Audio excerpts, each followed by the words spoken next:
Om.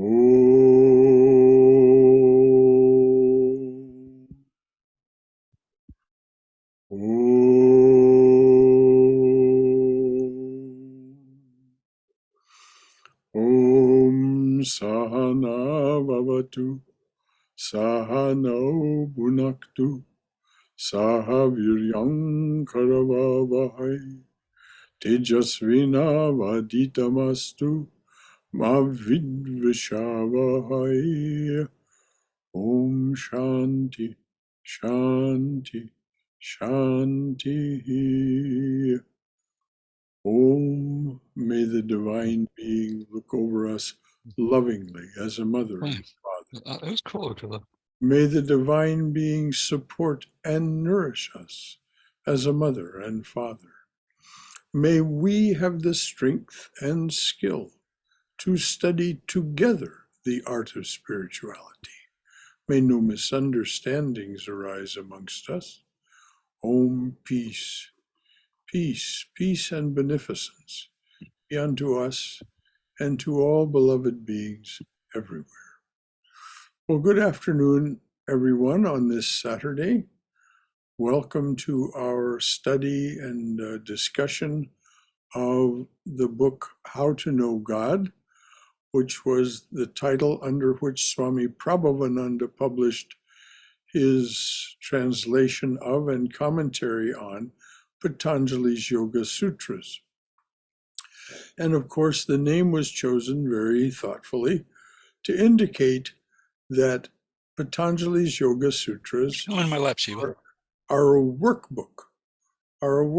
It's a very carefully organized, which Swami Vivekananda said, actually a scientific formulation of Raja Yoga, the yoga of concentration, contemplation, concentration, and meditation. So our very capable and skillful reader, Jeff Salvich, will tell us where we are in the book. Not so much by page, Jeff, because people seem to have different pages, but by which chapter and which shloka or sutra we're on. We are in chapter 2, and we had started reading shlokas 26 and 27, which are followed by a lengthy commentary by the Swami on those two shlokas. And I believe we decided that we would go back and start over again from the point of those two shlokas. Is that I agree, that's right. We'll start with the reading again of 26 and 27, and then the Swami's commentary. Okay. Before we start, anything left over from last week that you would like to bring forward, any comment or question, or anything at all that you would like to say? All right, Jeff, please proceed. All right. Shloka 26. Ignorance is destroyed by awakening to knowledge of the Atman until no trace of illusion remains. And 27. The experiencer gains this knowledge in 7 stages, advancing toward the highest. And I'll repeat those. Number 26. Ignorance is destroyed by awakening to knowledge of the Atman until no trace of illusion remains. And 27. The experiencer gains this knowledge in 7 stages, advancing toward the highest. And Swami Prabhavananda's commentary lays out these 7 stages, and he letters them. So, the 7 stages by which perfect knowledge of the Atman is gained are said to be as follows. A. The realization that the source of all spiritual wisdom is inside ourselves, that the kingdom of heaven is within us. As Swami Vivekananda says, after long searches here and there, in temples and in churches, in earths and in heavens, at last you come back, completing the circle from where you started, to your own soul, and find that he for whom you have been seeking all over the world for whom you have been weeping and praying in churches and temples, on whom you are looking as the mystery of all mysteries shrouded in the clouds, is nearest of the near, is your own self, the reality of your life, body, and soul. And that concludes the quote from Swami Vivekananda. These are stirring words to which our hearts can immediately respond, but a firm realization of their truth is not so easily achieved. It is not enough to accept that it is an intellectual proposition. It is not enough to glimpse it in moments of religious emotion or temporary insight. We cannot claim to have reached this first stage until we are continuously aware of the presence of the Atman within us. When we are aware of this, we know also, without any doubt, that union with the Atman is possible, since no external obstacles can arise to prevent it. B. The cessation of pain. Pain, as we have seen, is caused by our attachment or aversion to the phenomena of the external universe. As the mind turns inward toward knowledge of the Atman, these attachments and aversions lose their power. We have already quoted the Gita's phrase, yoga is the breaking of contact with pain. C. Samadhi, the complete realization of and union with the Atman. The objective universe disappears. The Atman is experienced as total existence, consciousness, and joy. In this experience, all sense of individual separateness and differentiation is lost. In Shankara's crest jewel of discrimination, the disciple who has reached Samadhi exclaims, "My mind fell like a hailstone into that vast expanse of Brahman's ocean. Touching one drop of it, I melted away and became one with Brahman. And now, though I return to human consciousness, I abide in the joy of the Atman. Where is this universe? Who took it away? Who has merged it into something else? A while ago I beheld it. Now it exists no longer. This is wonderful indeed. Here is the ocean of Brahman, full of endless joy. How can I accept or reject anything? Is there anything apart or distinct from Brahman? Now finally and clearly I know that I am the Atman, whose nature is eternal joy. I see nothing, I hear nothing, I know nothing that is separate from me." And that concludes the quote from Shankara. Would you read it again, please? Because this is the essence. This is the essence of realization. Certainly. In Shankara's crest jewel of discrimination, the disciple who has reached Samadhi exclaims, "My mind fell like a hailstone into that vast expanse of Brahman's ocean. Touching one drop of it, I melted away and became one with Brahman. And now, though I return to human consciousness, I abide in the joy of the Atman. Where is this universe? Who took it away? Has it merged into something else? A while ago I beheld it. Now it exists no longer. This is wonderful indeed.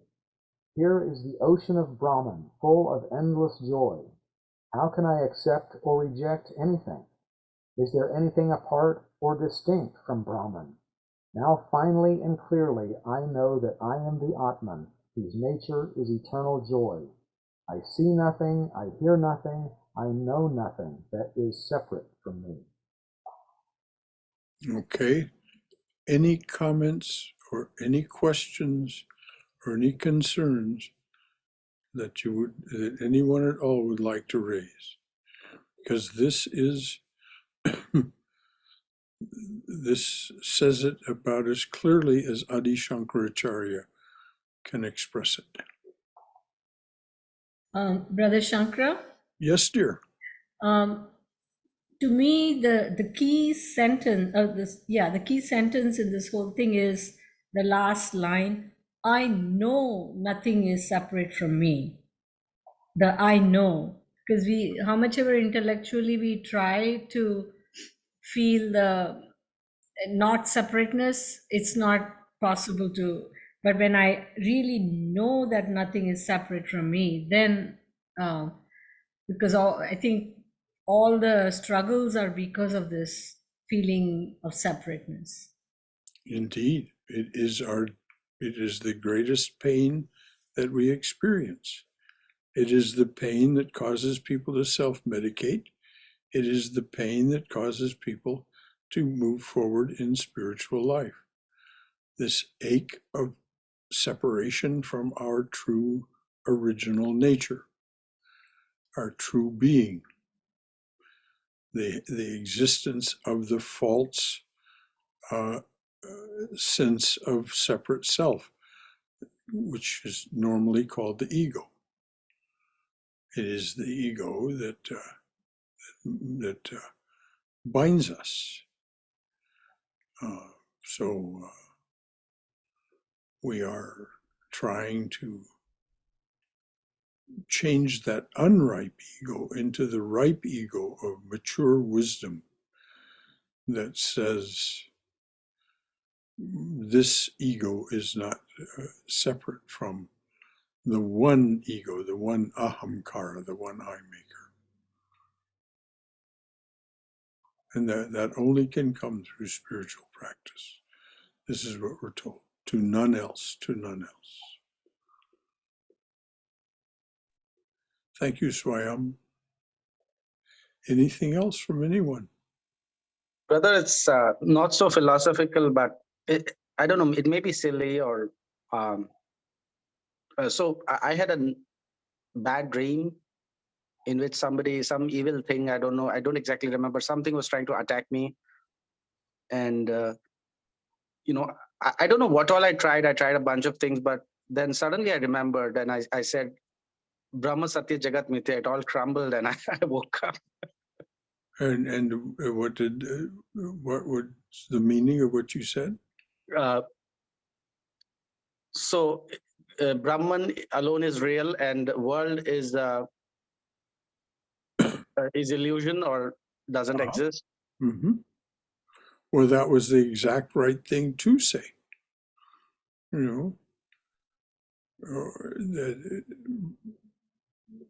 Whatever it is that is trying to attack me is not real. It is doubly not real.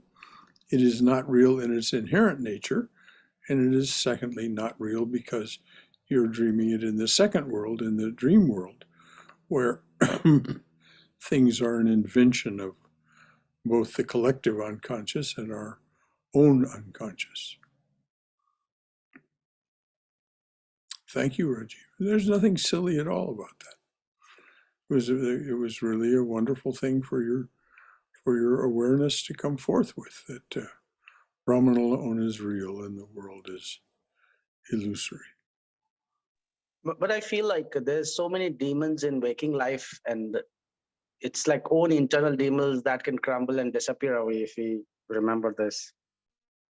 Well, our relationship with the world as demonic also disappears if we pursue what was discussed in this last shloka.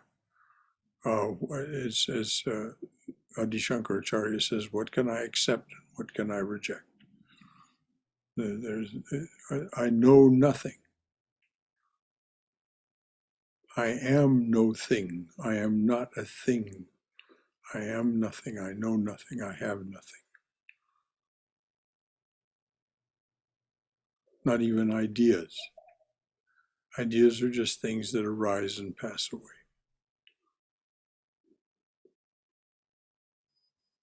Anything else? Thank you, Rajiv. Very productive. Brother Shankara? Go ahead. Okay. First of all, I have to wonder if the writer of the old sitcom Hogan's Heroes read that sloka, because that's what Sergeant Schultz used to say, is I see nothing, I hear nothing, I know nothing. I just find that kind of interesting, that maybe that's where he got it. Who knows? But I also had a dream this week that I died and I was now in my subtle body and I could walk through doors and I no longer felt heat or cold of the outside. And I went and visited all my loved ones and walked through the water fountains at the outside the Capitol building in DC. So yeah, dreams are interesting. I mean, I don't know. I don't know what to make of it. What a powerful dream. We normally don't dream our own death. Yeah, yeah. And what was really weird is I walked through a door, and then a friend of mine walked through the door too. And I said, "Greg, you too?" And he said, "Yeah." How do you? And he pulled out his cell phone and said, "How do you think I get all this free wireless?" So, so this was a guy who always had a sense of humor. So, but it was pretty cool. I mean, I don't know what to make of it. I mean, but Well, yeah, don't try to make anything of it. Don't try to make anything of it, dear. Just abide with it and let it rest with you that this too is possible. There's no way to understand what happens in the second world, in an intellectual sense. It's not. It's the second world is the world of dream sleep. yeah, but I have So to it's, believe there's some significance to well, this of because course, I recently had a dream about Ramakrishna, and this is coming on back of that. So, well, yeah, uh, and we I, don't know how long we're going to be in this world. We don't know. but, Yeah, but I'm saying the significance cannot be sussed out. It can't be teased out by the left mind. right, Significance will reveal itself to you right. over time as you live through your experiences and your waking awareness. You will gain some sense of the significance, or if you will, meaning. Right. That's what Steve Jobs used to say too. He said, like, when he looks back on his life, he could see the significance of all these things that happened, but not at the time. Right. So, Well, yeah. so just don't try to puzzle it out because it's not possible. But thanks for sharing that. That's beautiful. Swayam, you had something else? Yes, first of all, I was going to say free wireless. Now, that is something to consider worth dying for. Yes, dears. But Let's get free stuff. Well, I don't think that's a good reason to leave the body, but yeah, I guess you would get some free it's wireless. one way to think of death in a pleasant way, you know. Yes. But what I was going to say, Brother Shankar, I think you kind of mentioned it again, reading that last sentence as instead of I see nothing, I see no thing, I hear no thing, I know no thing that is separate from me. So could that sort of translate into we perceive everything as vibration and Yes, yes, yes. And it isn't thingness is a figment of our waking awareness, our sense of Maya. There is no such thing as things. There is only vibration. And so we make things of this. We do it by our knowledge of name and form. One of the ways to be aware of this is just try to imagine something you haven't seen before. You can't. You cannot imagine something you haven't seen before. I mean, you can imagine you're imagining it. You can imagine that you're on the fifth planet of Aldebaran, but you really are not. You really are just taking what you know of planet and applying it to that. So we know no thing. We fabricate thing. We project thing. But in this state of being one with the Atman, there is no thing. The world of vibration has been left behind, as the writer of that statement, Adi Shankaracharya, clearly says. I left the universe behind. Where did it go? Thank you, Swayam. That's very perceptive. Anything else from anyone about this or anything else we've read? All right, Jeff, please proceed. Letter D. When a man comes out of samadhi, he returns to consciousness of the objective universe. But this consciousness differs from the kind which we all experience. To one who has achieved samadhi, the external world is known to be merely an appearance. In Shankara's phrase, it is and is not. The man of illumination no longer identifies the external world with the Atman. He sees that it is only a reflection of the Atman, not indeed utterly unreal, since it is projected by the reality, with a capital R, yet lacking substance and independent existence, like an image in a mirror. In this stage, a man knows that he is no longer bound by any worldly duty or obligation. His acts, as the Gita puts it, fall from him. This does not, of course, mean that a man who has achieved samadhi will thenceforward do nothing at all. On the contrary, most of the great saints have been very active, particularly in teaching others. They are like big steamships, said Sri Ramakrishna, which not only cross the ocean themselves, but carry many passengers to the other shore. And that concludes that quote. But the actions of the illumined saint differ from the actions of ordinary men because they are not motivated by any attachment or selfish desire.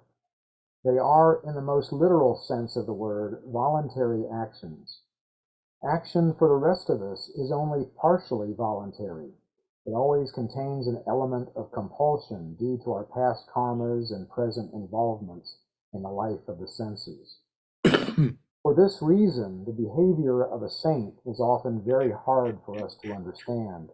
It seems strange, arbitrary, or capricious, precisely because it is not subject to our familiar compulsions. A great teacher was once asked to explain one of the most seemingly mysterious actions recorded in the Gospels, Christ's cursing of the barren fig tree. "Become a Christ," he replied smilingly, "and then you will know why he did that." Letter E. Next comes the realization that the mind and the objective world have both ended their services to the experiencer. The mind has been the instrument and the world.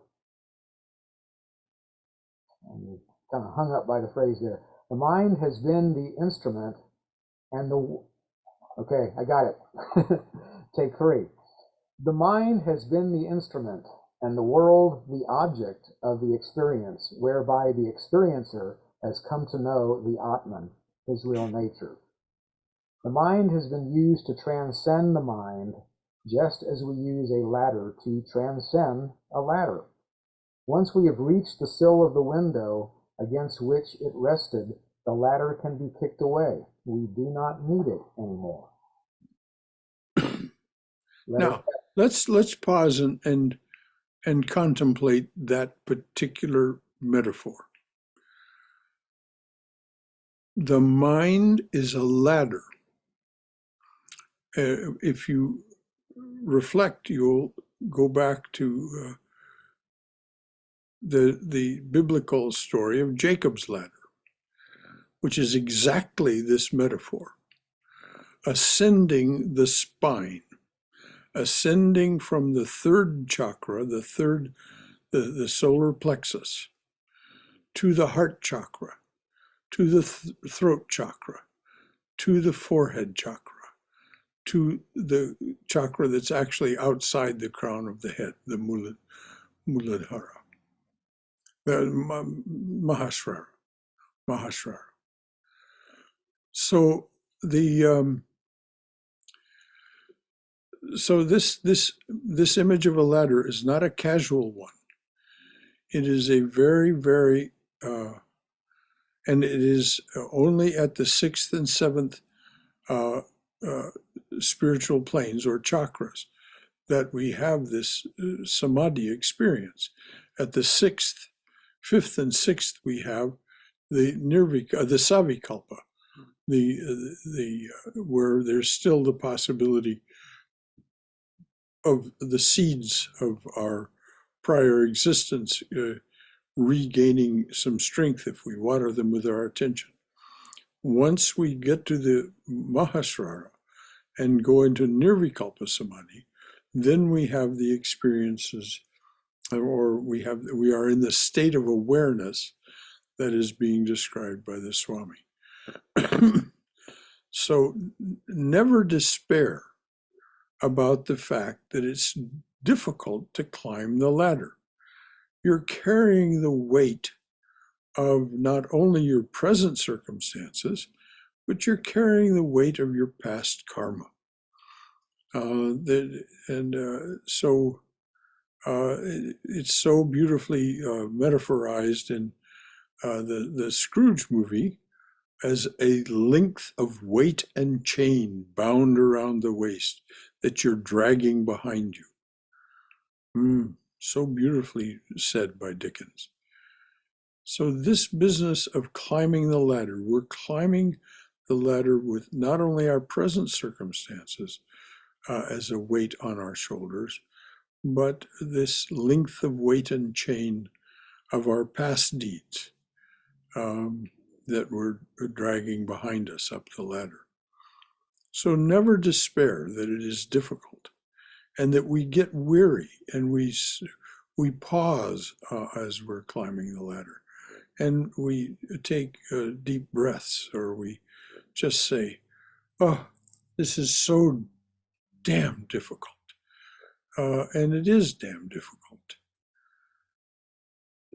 It is a struggle, but Swami Vivekananda says, try and see it as the poetry of life. This is where the poetry of life. Those who remain at the base of the ladder or wherever they find themselves on the ladder and don't struggle forward, there's no adventure, there's no poetry. It's just mundane repetition. So this ladder metaphor is very powerful, and it bears keeping in mind that we are climbing a ladder out of our present circumstances into higher and higher forms of awareness, until finally there is no form of awareness at all. It all, as Adi Shankaracharya said, dissolves in the ocean of consciousness, or the ocean of Brahman. Anything at all from anyone about any of what we've been talking about? And the Sorry, carry on. Wait just a minute, Rajiv. Brahmadas, you first, and then Rajiv. The Mahasrari chakra you mentioned, is that at the crown? Is that where that chakra is located? Mahasrara. Mahasrara, okay. Yeah, and it is actually not within the skull at all. It's just outside and just above the skull. It's part of the etheric, the cosmic egg that surrounds us.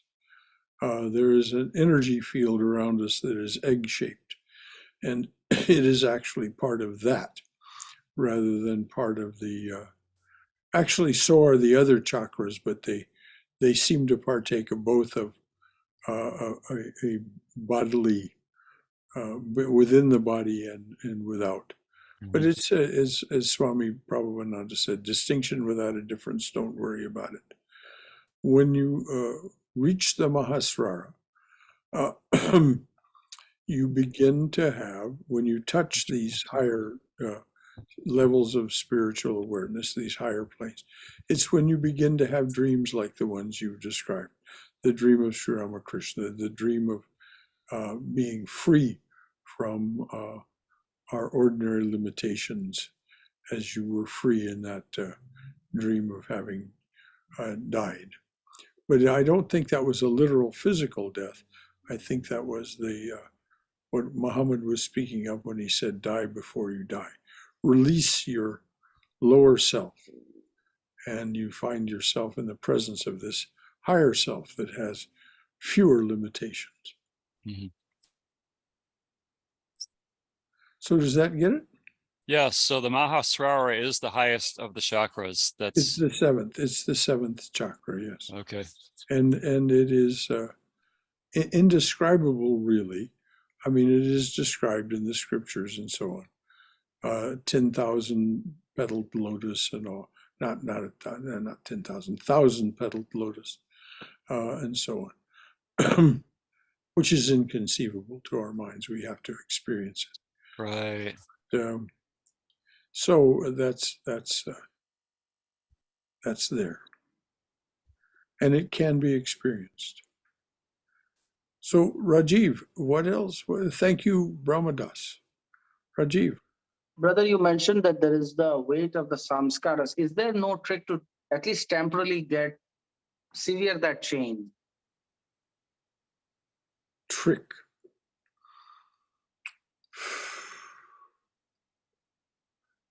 The only way to sever that chain is to no longer identify yourself with the body at all. And it's not a trick. You can't trick yourself into it. You have to actually have the empirical experience of being the self, capital S, which you can have as savikalpa samadhi. It doesn't have to be this highest nirvikalpa samadhi. You can experience yourself as being a part of the self itself. And in those moments, when you are in that state, you know yourself to be free from all of these things. They simply are not part of that awareness, that higher form of being. But the moment you return to that, though everything is transformed, and your samskaras, your karmas, may bear less weight because you no longer need to learn the lessons that they represent. As Mother said, Holy Mother, Sri Sarada Devi said, if you were going to receive a sword thrust that would sever your leg, you no longer need receive that. The destiny herself strikes from the book of record what is written about you because you no longer need that lesson. But something must happen, so you will receive a pinprick, a scratch. So yes, but none of this is a trick. It's not a trick of, you cannot trick your awareness in this way. You have to do the work until you do achieve this lower form of samadhi. And I say lower form, it's not low at all. It is a very high form of awareness, but it is not complete freedom from our universe. It's, as Christ said, we see then as through a glass darkly. We see, but not quite yet fully accurately. Does that get it, Rajiv? Yes, brother. Okay. Brother Shankara? Yes, dear. So I'm thinking that it is, the big self, the capital self in us that is holding the ladder, so to speak, and giving the little self a little pushes up the rungs of the ladder as necessary to reach the top. Well, actually, it seems rather than pushing from the bottom, it reaches down from the top. The hand of invitation is extended. And if we take, as Sri Ramakrishna said, if we put our hand in that hand, this is what Sri Ramakrishna says, that the father is constantly extending his hand to the child. If the child takes the father's hand, he may release it and fall back down the ladder. But if you put your hand in the father's hand and allow him to slowly pull you up the ladder, that's where this, as you said, this help comes from.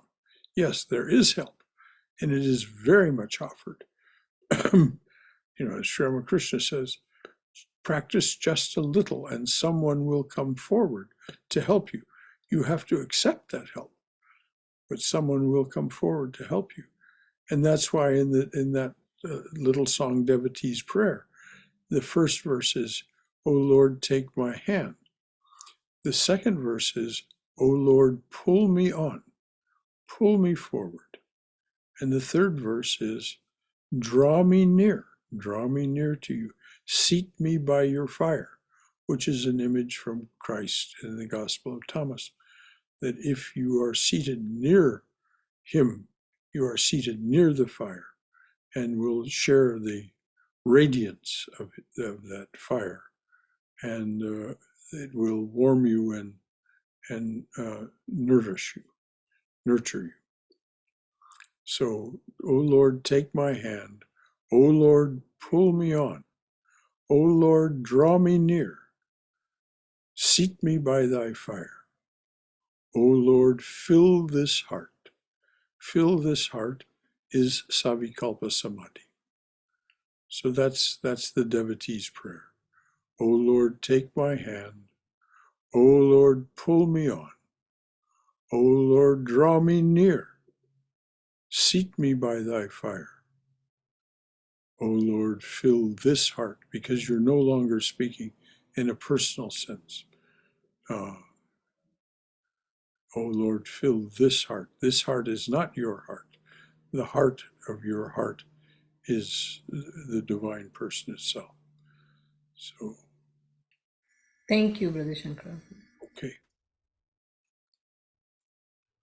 Anything else from anyone? Yeah, kind of thinking through the phrase kicking the bucket. And when you kick the bucket, probably you get into another bucket. But when you climb the ladder and kick the ladder, then you don't have to worry about the ladder. I mean, this is just a comparison. That's very nicely said, Bhaskar. Very nicely said. Very nice. When you kick the bucket, you get into another bucket. Yes, indeed. Me. But you know, this is the thing for us to understand about this embodiment. As long as we're embodied, as the Zen saying says, before awakening, chop wood, carry water. After awakening, chop wood, carry water. We do the necessary. We do the necessary as embodied beings to sustain ourselves, to play the game of life successfully, and then ascend the ladder. But you know, that which is ascending the ladder has its embodiment. So chop wood, carry water. Chop wood, carry water. And not to tire of it, not to think, oh, when will this chopping wood and carrying water stop? Well, as long as it'll stop at the moment you no longer have a body. As Brahmadas said, you'll get free wireless. Won't have to chop wood and carry water to get your wireless. Anything else from anyone? This is beautiful. This is exactly what we should be doing. Just another realization on part D, it talks about that actions are partially voluntary, but after samadhi, they're fully voluntary. And one would think that it's the other way around, but it's so beautiful to understand that when you haven't reached samadhi, you are in the clutches of prarabdha karma and other karma. And therefore, every action is voluntary, partially voluntary. But once you have samadhi, then you don't have to worry about that. Precisely, Bhaskar. Precisely. It is, not only do you not have to worry about that, you don't even think to worry about that. You gain that state that was described in divine grace. You gain that state of not doing. Yes, someone else? Was it? Yes, Brother Shankara, I was, this is Swayam. I heard this in one of the talks of Alan Watts, and I'm probably again paraphrasing it, but he was saying that holy men are not necessarily good, but they are holy because they are whole and they have reconciled the opposites. Yes, exactly. Precisely. They no longer are the prisoner of the duality. They have reconciled, they have become whole. This is what is meant by the mature or ripe ego of Sri Ramakrishna. There, you become, it isn't a question of good or bad. It's like you become like the expert dancer. You cannot take a false step. It isn't a question of thinking about the good or bad. The music is playing and it moves the dancer, and the dancer makes the exact right next step. And so there's no question about it being good or bad. It's because they are whole. They are entirely with and within that music. But Sri Ramakrishna also says that even the most expert singer cannot keep her voice always on the highest note. As long as we are singing, that is to say, as long as we are embodied, we may reach this state of samadhi. If you remember, Sri Ramakrishna himself came and went from the states of samadhi, the highest samadhi, and it would take him a long time to return from that state of highest samadhi because he would appear to be literally dead. There would be no heartbeat, no eye, no pupillary response from the eye, no breathing.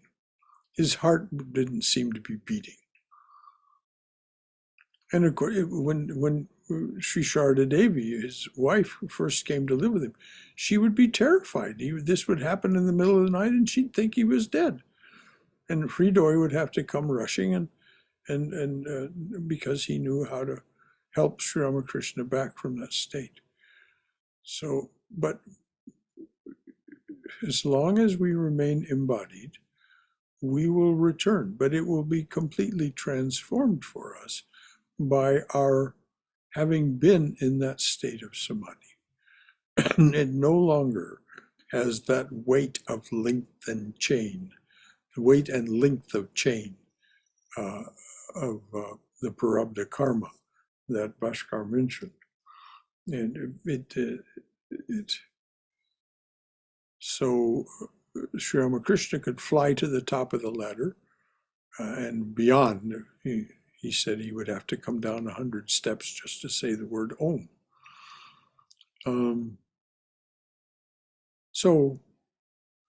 But let us just continue our journeys, each one of us, and know that we are absolutely exactly where we should be on the ladder.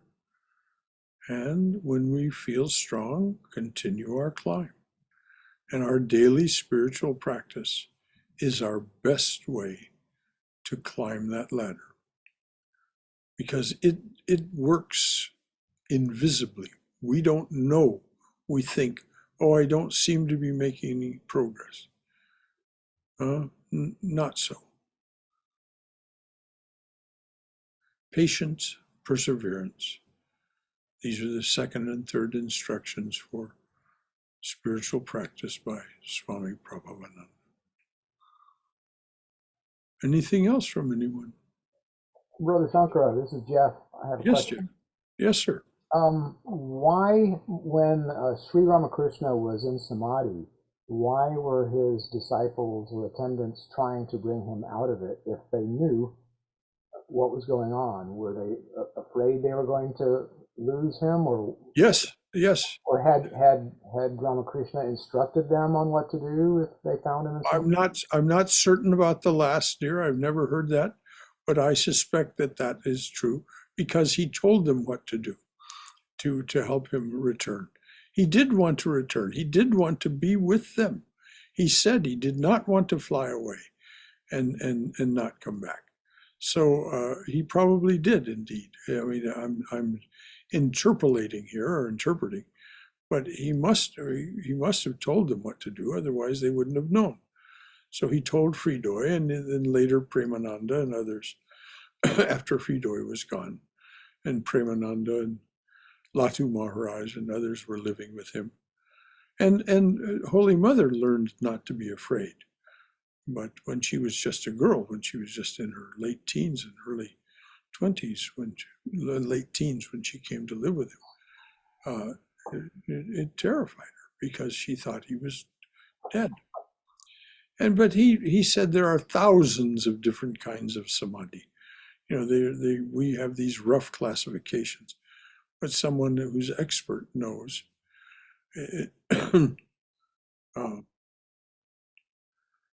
They know all of the dance steps. So I suspect that yes, but they wouldn't try to bring him back prematurely. It's just they just felt intuitively it had gone on long enough. They would begin to whisper the mantras in the ear, whisper in what he needed to hear to return to consciousness, waking consciousness. It's a good thing there was no 911 those times. Otherwise, Well, I suppose that's so. Well, Mathur Babu, the first supporter, the son-in-law who ran the Dakshineshwar compound, the temple compound, he called 911 in those days. That is to say, he called and sent carriages to bring physicians to treat Sri Ramakrishna for what appeared to be to him afflictions, these states of trance and samadhi that he got into. But Sri Ramakrishna reassured him, and finally he stopped. After a few times, he stopped doing that. That was very early on, even before Holy Mother came to live with him.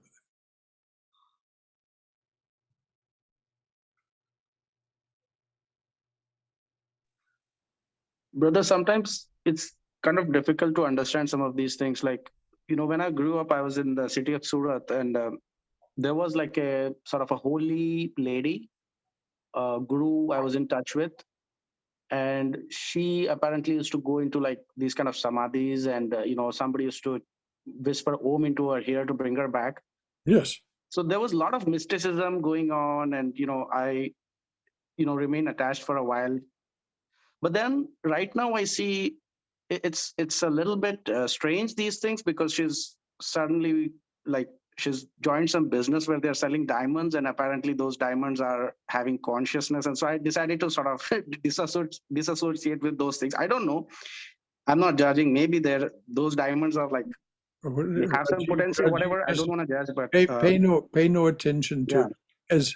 As is so beautifully said by a character in the story "My Name is Aram." Pay no attention to it. It makes no difference. Just pay no attention to it. It's no significance for you. You've become part of Sri Ramakrishna's own.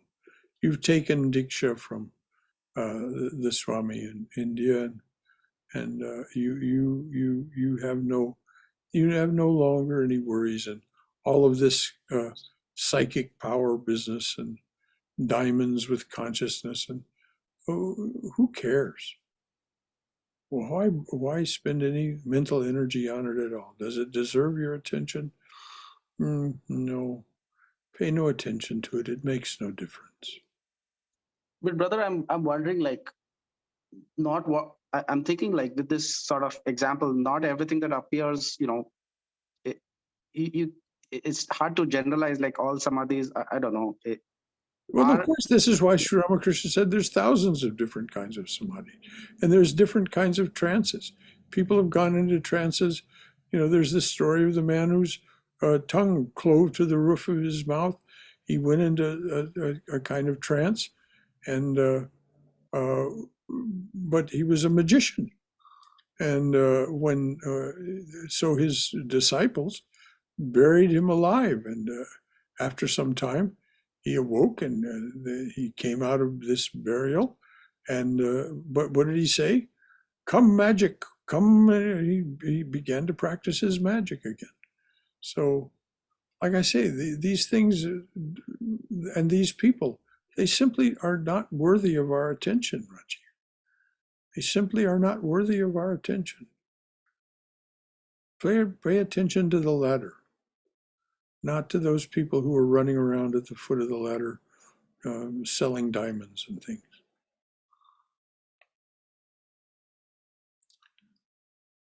Anything else from anyone? All right, we've got a few minutes left. Please read on, Jeff. And we have 2 more sections to go, so I think Well, we'll just take them as they come. Exactly. So section F. Now the stored up impressions within the mind and the gunas themselves fall away forever.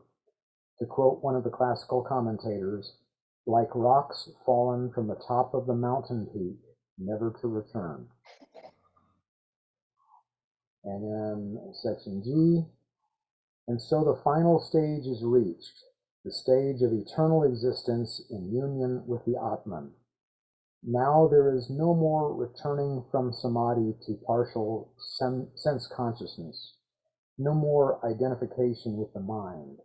We realize, in the words of Vivekananda, that we have been alone throughout the universe. Neither body nor mind was ever related, much less joined to us. They were working their own way, and we, through ignorance, joined ourselves to them.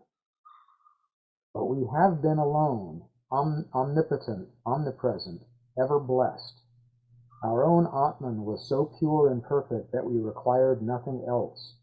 Throughout the universe, there can be nothing that will not become effulgent before our knowledge. This will be the last state, and the yogi will become peaceful and calm, never to feel any more pain, never to be again deluded, never to be touched by misery. He will know that he is ever blessed, ever perfect, almighty. Would you read that again from the beginning, please? Certainly. Both sections or just the last? Both sections. Okay. Section F. Now the stored up impressions within the mind and the gunas themselves fall away. To quote one of the classical commentators, like rocks fallen from the top of the mountain peak, never to return. In section G. And so the final stage is reached, the stage of eternal existence in union with the Atman. Now there is no more returning from samadhi to partial sense consciousness. Hang on just a moment. Mm-hmm. Note the words that are being used, words that our left minds cannot understand. Eternal.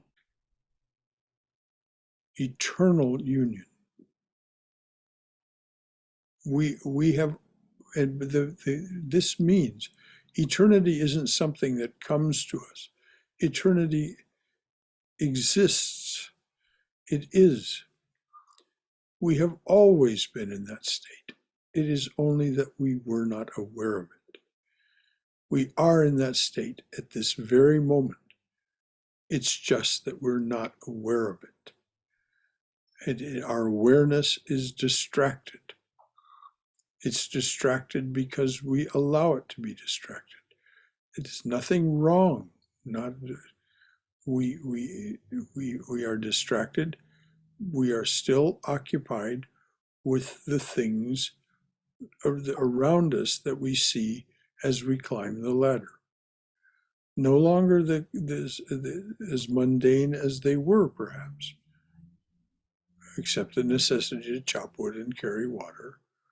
But nevertheless, they are still to draw our attention away from this. And it is only when it says in section F that all of these thoughts themselves and the gunas that promote them fall away like rocks falling from the top of a mountain, never to return. That this goes away from us.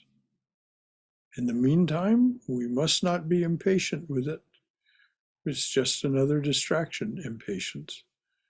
And we must live in the expectation that as I climb the ladder, as I continue my efforts and my work, this will occur. So now what will occur? Please read G again, dear. And so the final stage is reached, the stage of eternal existence in union with the Atman. Now there is no returning from samadhi to partial sense consciousness, no more identification with the mind. We realize, in the words of Vivekananda, that we have been alone throughout the universe. Neither body nor mind was ever related, much less joined to us. They were working their own way, and we, through ignorance, joined ourselves to them. But we have been alone, omnipotent, omnipresent, ever blessed. Our own Atman is so pure and perfect that we required nothing else. Throughout the universe, there can be nothing that will not become effulgent before our knowledge. This will be the last state, and the yogi will become peaceful and calm, never to feel any more pain, never to be again deluded, never to be touched by misery. He will know that he is ever blessed, ever perfect, almighty. And that entire passage was a quote from Swami Vivekananda. Yes. So any comments or questions or concerns that this gives rise to? Anything from your own wisdom or experience?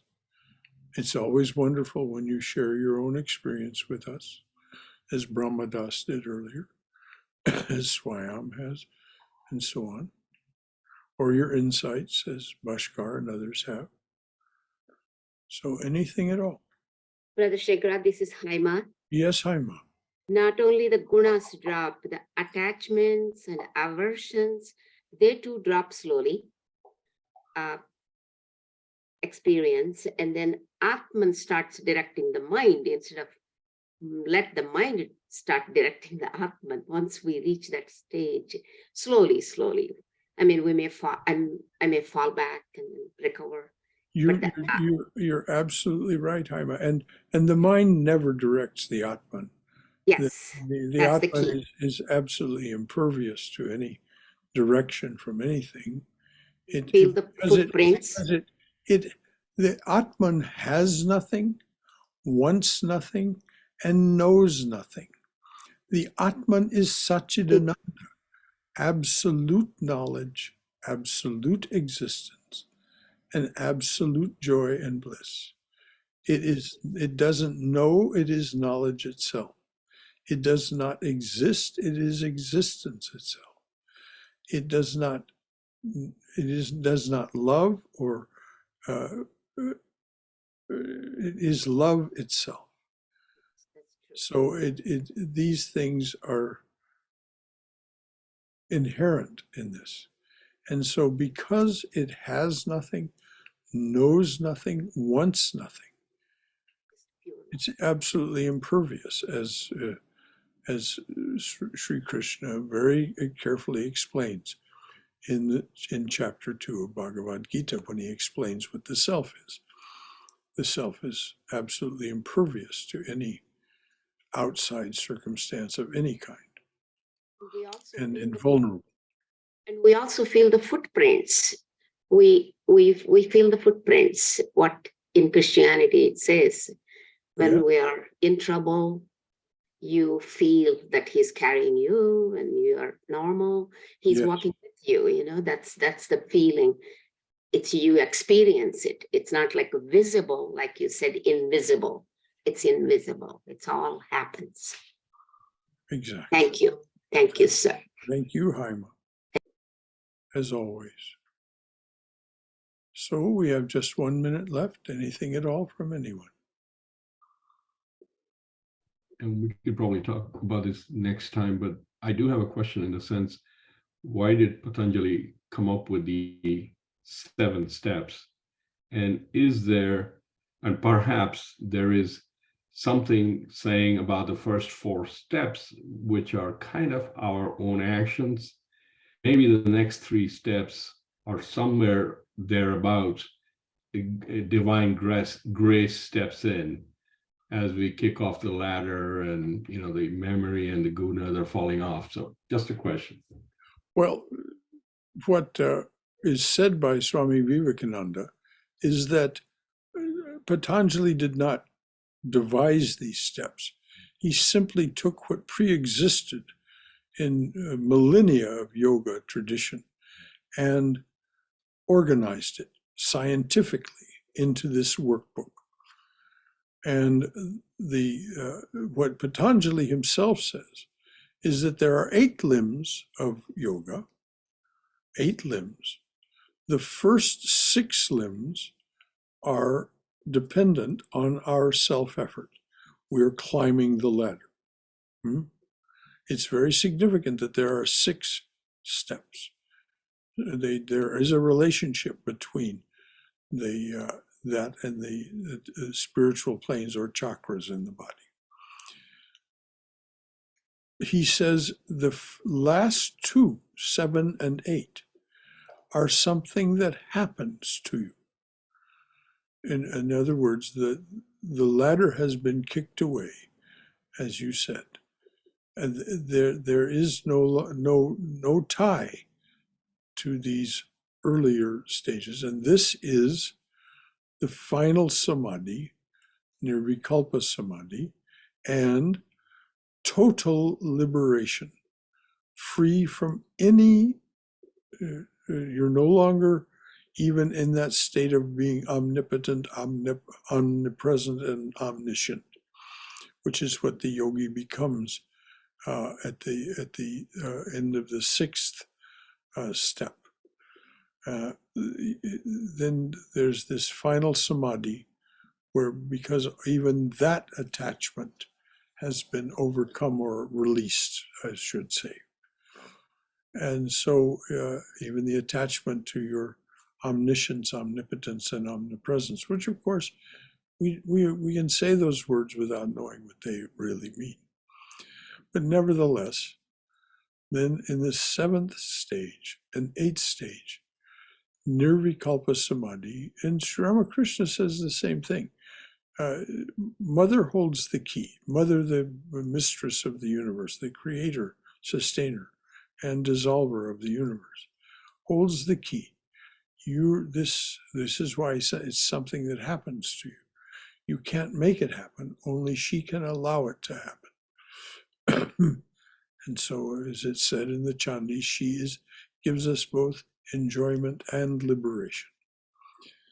So she releases us from all now attachment of any kind into this highest samadhi, which is inexplicable. No one can say anything about it, really.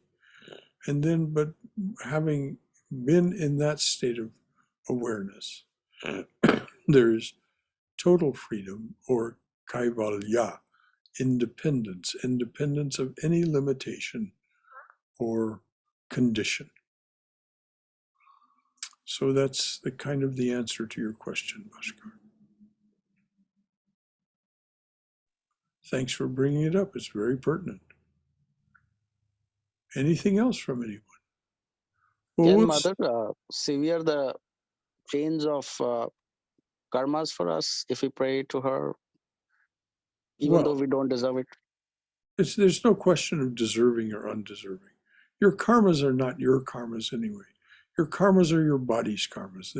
This thing that Vivekananda was pointing to, that was going along doing its thing throughout the universe, and somehow we got entangled with it. They're not your karmas. And yes, Mother can do whatever she likes. That's why the Holy Mother said, Destiny herself can strike from the book of record what is written there about you. But there's no sense praying to her about it. Just do your spiritual practices and let nature take its course. You yourself cannot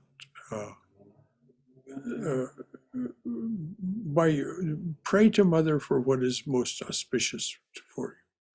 Pray to Mother, Mother, may what happens be what is most auspicious for me, and may I accept it and know it as that when it happens, and be fully cooperative. This is thy machine, thou art the operator. This is thy machine, thou art the operator. Mother's the creator, sustainer, dissolver of this universe. And she's the one that created this that has been going on, finding its way through the universe and picking up all these impressions, mental impressions, samskaras, and karmas. But it doesn't have anything to do with you, the self of you. It doesn't have anything to do with that. You've just been along for the ride somehow, mistakenly. And why? An unanswerable question. Brother Shankara, Yes, dear. thinking in terms of either the Maya or Leela, are we the actors or the audience, both or neither? Both. And well, as the embodied, as the jiva, we're the actors and the audience. As the Atman, we are neither, but we do witness it. We do, as Sri Krishna says in the Gita, we experience it and therefore sanction it. But the Atman is not an actor. The Atman is an even audience in the ordinary sense. We're the audience for all this that is going on within us and around us. The Atman is the experiencer of, so to speak, the distillation of that. But as the jiva, we are both, emphatically, both the actors and the audience. I'll see if I can remember to send you a poem about that. Thank you. Anything else from anyone? All right, dears. Om Hari Om. Om Asato Ma Satgamaya. Tamaso Ma Jyotirgamaya. Mrityorma Amritangamaya. Abir Moiti. O dearly beloved Lord, lead us from the unreal to the real. Lead us from this realm of endless noise and relentless confusion to thine abode of silence, serenity, clarity, and peace. Lead us from darkness to light. Lead us from darkness and ignorance to the brilliance of thy wisdom and love. Lead us from darkness and ignorance to the brilliance of thy wisdom and love. Lead us from death to immortality. Light us through and through. Light us through and through with thy everlasting, shining presence. Om Shanti, Shanti, Shanti. Peace, peace, peace be unto us and to all beloved beings everywhere. Jai Shri Guru Maharaj Ji Ki Jai. Durga, Durga, Durga. May we be safe. May we be healthy. May we be cheerful. May we have peace of mind. And may we be always, and know we are always, in the loving and protective embrace of the Divine Being as our Mother and Father.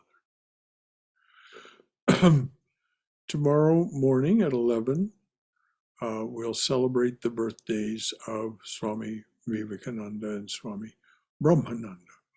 Swami Vivekananda was born on January the 12th, 1863, and Swami Brahmananda Rakal Maharaj, Rakal, was born 9 days later January 21st, 1863. These two brothers of the spirit and of Sri Ramakrishna's band of minstrels were responsible for the Ramakrishna order and the Ramakrishna Matan mission. They're the ones who brought it into being and caused it to grow, and they were great souls. So tomorrow morning on Zoom only, no in-person attendance because of the health concerns, but it'll be available on Zoom. So tomorrow morning at 11, we'll start with a short talk on those two great souls I just mentioned. And then Aditya Chaturvedi will celebrate their birthdays with a beautiful puja. So that will all take from approximately 11 o'clock till approximately 12:30. And there will be prasad here. If any of you wish to drop by, not tomorrow, please, but sometime later in the week, if you wish to drop by, there will be prasad for you to take home, prasad from the puja. But please don't come tomorrow. It just makes things too complicated. Any final thought from anyone? All right, dear, I hope you join us tomorrow. It is a lovely, lovely thing to do to celebrate the birth of these two souls, because they are the ones who created what we're experiencing this very moment. This wouldn't be here if it weren't for those two. All right. Until then, Jai Shri Ram Krishna Jai Mal.